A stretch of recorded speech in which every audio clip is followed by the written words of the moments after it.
अस्सलामु अलैकुम वरहमतुल्लाहि वबरकातुह। गुज़िश्ता वीडियो में तूफ़ान नूह के सिलसिले में बात आई थी और 40 दिन 40 रात के तूफ़ान के बाद वो कश्ती आकर ठहरी, कश्ती से लोग बाहर आए। उनमें से हज़रत अबू हुरैरा रज़ी अल्लाह ताला अन्हु, हज़रत सईद इब्न मुसय्यब रहमतुल्लाह अलैह और तारीख़ दानों ने बाज़ाफ़्ता तौर पर यह तज़किरा किया है कि दोबारा तूफ़ान नूह के बाद जो नस्ल इंसानी की शुरुआत हुई वो नूह अलैहिस्सलाम के 3 बेटे, नंबर 1 साम, नंबर 2 हाम, नंबर 3 याफिस, इन तीनों से नस्ल इंसानी की शुरुआत हुई। साम को जो पहले नंबर पर हैं इनका तज़किरा बाद में हम करेंगे। याफिस जो हैं वो याफिस की औलाद टर्किश, तुर्क कौम, चाइनीज़ और याजूज माजूज, ये तीनों के तीनों हज़रत याफिस यानी नूह अलैहिस्सलाम के बेटे हज़रत याफिस की औलाद में से है। अफ्रीकन जो हैं यानी अफ्रीकी ममालिक में रहने वाले, हबशा में रहने वाले, बर्बर कौम, ये सब के सब अफ्रीकन कंट्री में जो आते हैं और अफ्रीकी जो लोग हैं ये सब के सब नूह अलैहिस्सलाम के बेटे हज़रत हाम की औलाद से हैं। हाम बड़ी हा, अलिफ और मीम। और एक बेटे जो हैं हज़रत साम, रोम यानी पूरे यूरोप, फ़ारस जिसमें आप ईरान को ले लीजिए, इराक़ को ले लीजिए, और जज़ीरतुल अरब यानी जो अरबियन जो लोग हैं और अरब के जितने भी कबीले हुए, ये तीनों के तीनों यानी रोम, फ़ारस और अरब, इनमें रहने वाले जितने भी लोग थे, अरबी लोग थे, ये सब के सब हज़रत नूह अलैहिस्सलाम के बेटे हज़रत साम की औलाद से हैं। आज हम हज़रत याफिस के बारे में तज़किरा नहीं करेंगे, हाम के बारे में तज़किरा नहीं करेंगे, बल्कि नूह अलैहिस्सलाम के बेटे हज़रत साम के बारे में तज़किरा करेंगे। और वो इसलिए कि इन्हीं के नस्ल से हुज़ूर सल्लल्लाहु अलैहि वसल्लम की विलादत हुई थी। करीब इनका ज़माना गुज़रता गया। 1081 साल के बाद या 1080 साल के बाद इराक़ के एक शहर उर, दूसरी रिवायत है कुसई, ये दो जगहों में से किसी एक जगह पर हज़रत इब्राहीम अलैहिस्सलाम की विलादत हुई। नूह अलैहिस्सलाम के 1080 या 1081 साल के बाद हज़रत इब्राहीम अलैहिस्सलाम की विलादत हुई। उस ज़माने में जो इराक़ का बादशाह था वो नमरूद नाम का बादशाह था। बाज़ तारीख़ निगारों ने कहा है कि नमरूद किसी बादशाह का नाम नहीं, बल्कि जो भी उस तख्त पर बैठता उसका लक़ब नमरूद करार पाता था। जैसा कि फ़िरऔन किसी का नाम नहीं था बल्कि लक़ब था कि जो भी हुकूमत करते थे वहाँ पर 8-10 जो मुकम्मल तौर पर हुक्मरान होते रहे एक दूसरे के बाद, उन तमाम का लक़ब फ़िरऔन पड़ा, लेकिन उनके नाम अलग अलग थे। इसी तरह से नमरूद लक़ब था लेकिन उनके नाम अलग अलग थे।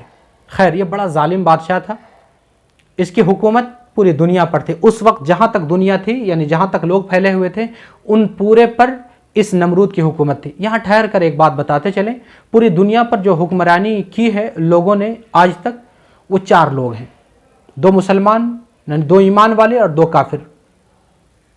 काफिर में पहला तज़किरा है नमरूद का, दूसरा तज़किरा है बुख्त नसर। ये आप सर्च करें इंग्लिश में, बनूकट नज़र के नाम से सर्च करें, जो बाबुल का बादशाह था और पूरी दुनिया पर इसकी हुक्मरानी हुई। और 2 मुसलमान थे, उनमें से एक सिकंदर ज़ुल्क़रनैन है जिसका तज़किरा सूरह कहफ़ में बाज़ाफ़्ता तौर पर अल्लाह ताला ने किया है। और जो चौथे हैं यानी जो मुसलमान है वो हज़रत सुलेमान अलैहिस्सलाम है। सबसे बेहतरीन और सबसे पावरफुल जिसे आप कह लें हुकूमत सुलेमान अलैहिस्सलाम की हुई है, जिसका तज़किरा इंशाअल्लाह बाद में आएगा कि हवाओं के ऊपर भी हुकूमत थी, किस तरह से बिल्क़ीस और उनका वाक़या है। ये सब तज़किरा इंशाअल्लाह किसी और वीडियोज़ में हम डिस्कस करेंगे। खैर, नमरूद बड़ा जालिम बादशाह था। बाज़ाफ़्ता तौर पर उसने अना रब्बुकुमुल आला का ख़िताब अपने आप को देकर कि मैं सबसे आला हूँ, सबसे बरतर हूँ और मैं ही खुदा हूँ, मेरे ही इबादत की जाए। इब्राहीम अलैहिस्सलाम के बारे में हम बतलाते चलें कि जो भी नबी आए हैं अल्लाह तबारक व तआला बचपन ही से उनकी देख रेख करते हैं और बचपन ही से उनकी मुकम्मल तौर पर तरबियत करते जाते हैं। इब्राहीम अलैहिस्सलाम जब देखते कि हमारी वालिदा और वालिद दोनों नमरूद के सामने सर टेकते हैं, सजदा करते हैं और पूरी कौम आती है और बाज़ाफ्ता तौर पर नमरूद के सामने पूरी कौम सजदा करती है, उसके बाद फिर दूसरे मूर्तियों के पास जाती है और माबद खानों में जाती है कौम। तो देखकर उन्होंने सवाल किया अपने वालिदा से कि हम सब का खुदा कौन है वालिदा जान। वालिदा कहने लगी कि बेटा तुम्हारा खुदा मैं हूँ और मेरा खुदा तुम्हारा बाप है। हज़रत इब्राहिम ने पूछा फिर आपका खुदा कौन? कहा कि मेरा खुदा तुम्हारा बाप है आज़र। कहा कि फिर मेरे बाप का खुदा कौन? तो कहा कि तुम्हारे बाप का खुदा नमरूद है। कहा कि नमरूद का खुदा कौन? मैंने डांट दिया वहाँ पे कि खामोश रहो बेटा, इसके आगे सवाल नहीं करना। ये सवाल बार बार, इसलिए कि नबूवत का नूर बचपन ही से उस बच्चे के दिल में डाल दी जाती है। उसने अपने वालिद से भी सवाल किया या हज़रत इब्राहिम के वालिदा ने वालिद से तज़किरा किया कि आपका बेटा ये सवाल कर रहा था। उस वक्त आज़र ने हज़रत इब्राहिम अलैहिस्सलाम को बड़ी ज़ोर से एक थप्पड़ लगाई और ख़ामोश कर दिया कि ये सवाल ना करना आगे। लेकिन वो जो नूर नबूवत थी वो कहाँ बर्दाश्त करती कि अल्लाह के सिवा किसी के सामने कोई सजदा करे, बिल्कुल भी नहीं। बिलाखिर ऐसा हुआ कि हज़रत इब्राहिम अलैहिस्सलाम जवान हुए। जवान होने के बाद ये सब सवालात जब करते रहे, लोगों के निगाह में चढ़ गए कि यही है जो हमारे खुदाओं की परस्तिश नहीं करता है, उसकी पूजा नहीं करता है, उसके ख़िलाफ़ है। बार बार ये तबलीग करते थे। और मामला ऐसा हुआ कि नबूवत हज़रत इब्राहिम अलैहिस्सलाम को अल्लाह ताला ने अता फ़रमा दी। और नबूवत अता होने के बाद हज़रत इब्राहिम अलैहिस्सलाम ने लोगों को दावत देना शुरू किया। उनमें से सिर्फ 2 लोगों का तज़किरा बाज़ाफ्ता तौर पर मिलता है कि जो ईमान कबूल कर चुके थे। उनमें से एक हज़रत इब्राहिम अलैहिस्सलाम की कज़न थी सारा, जिनसे हज़रत इब्राहिम अलैहिस्सलाम की शादी हो गई और पहला निकाह हुआ। और दूसरे हज़रत इब्राहिम अलैहिस्सलाम के एक भाई थे जिसका नाम था हारान। उस हारान के बेटे लूत हैं जो हज़रत इब्राहिम अलैहिस्सलाम के भतीजे हैं, वो भी ईमान कबूल कर लिए। ये 2 लोग ईमान कबूल किए। आखिर में बहुत सारे वाक़यात पेश आए। हज़रत इब्राहिम अलैहिस्सलाम से नमरूद का डिबेट हुआ। डिबेट होने के बाद यानी मुकालमा मुज़ाकरा हुआ, वो झुंझला गया और परेशान होकर इब्राहिम अलैहिस्सलाम को ख़त्म कर देने का यानी आग में डाल देने का फ़ैसला किया। आग को इस तरह से भड़काया उसने कि उसके ऊपर से परिंदे को हिम्मत नहीं होती कि उसके ऊपर से गुजर जाए। बिलाखिर उस आग में किसी तरह से इब्राहिम अलैहिस्सलाम को फेंका गया। जो ही फेंका जाना था, अल्लाह ताला ने आग को हुक्म दिया है, या नारु कूनी बरदम व सलामन अला इब्राहिम, ए आग तू ठंडी हो जा मेरे इब्राहिम के लिए। इतनी ज़्यादा ठंडी ना हो जाना कि मेरी इब्राहिम को उस ठंडक से परेशानी हो, बल्कि ऐसे हो जाना कि मेरे इब्राहिम आए इस आग में और अपने आप को सही और सालिम और सेफ महसूस करें, इत्मीनान महसूस करें। यही हुआ, आग ठंडी हो गई। इब्राहिम अलैहिस्सलाम वहाँ से निकले, घर में रहने लगे।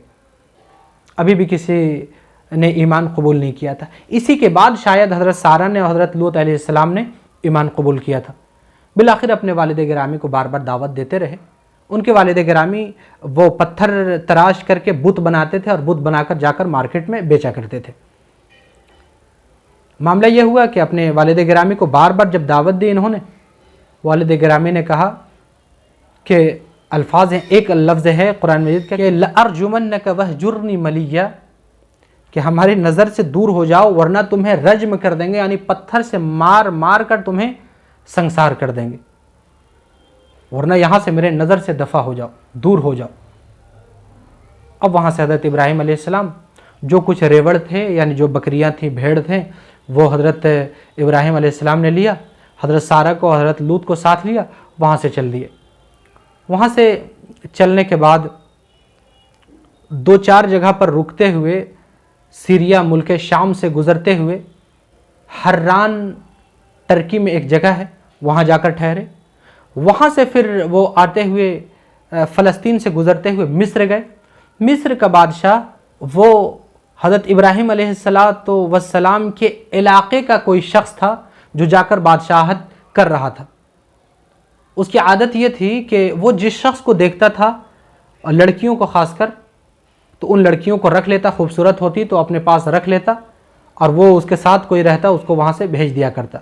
लेकिन उसकी एक आदत ये थी कि अगर कोई भाई बहन रहता तो उसकी बहन को नहीं छेड़ता था। हज़रत सारा अलैहिस्सलाम पे जब नज़र पड़ी उनके वज़ीरों की और उनकी जो फ़ौज थी, हज़रत सारा को पकड़ कर ले गया आखिर में बादशाह ने अपने गलत निगाह से देखकर गलत हाथ जब बढ़ाना चाहा, हज़रत सारा बरगुज़ीदा नबी के बरगुज़ीदा बंदी हैं, तो कांपने लगा। दोबारा हाथ बढ़ाया, दोबारा इस अंदाज से थरथराने लगा, कांपने लगा। तीसरी बार जब इस तरह से किया तो फिर उसने कहा कि कोई आम खातून नहीं है, ये बड़ी नेक खातून, अल्लाह की बरगुज़ीदा खातून लग रही है।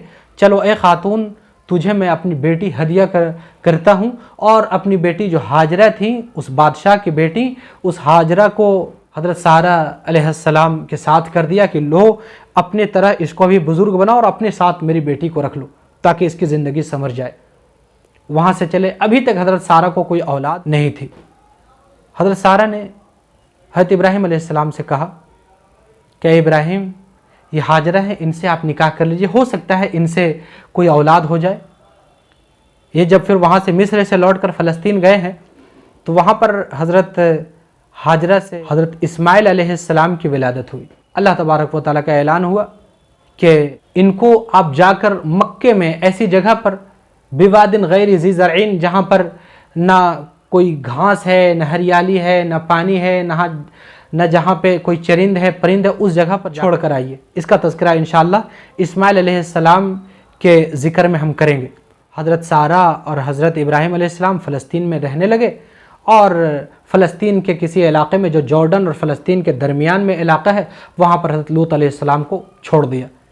उसके बाद फिर मुकम्मल तज़किरा इंशाअल्लाह दूसरे वीडियो में हम करेंगे कि हज़रत सारा से कब औलाद हुई और कितनी औलाद हुई, और हज़रत इब्राहीम अलैहिस्सलाम ने कितनी शादियाँ की, और किस तरह से हज़रत हाजरा और हज़रत इस्माइल अलैहिस्सलाम को जाकर मक्के में छोड़ा। अस्सलामु अलैकुम।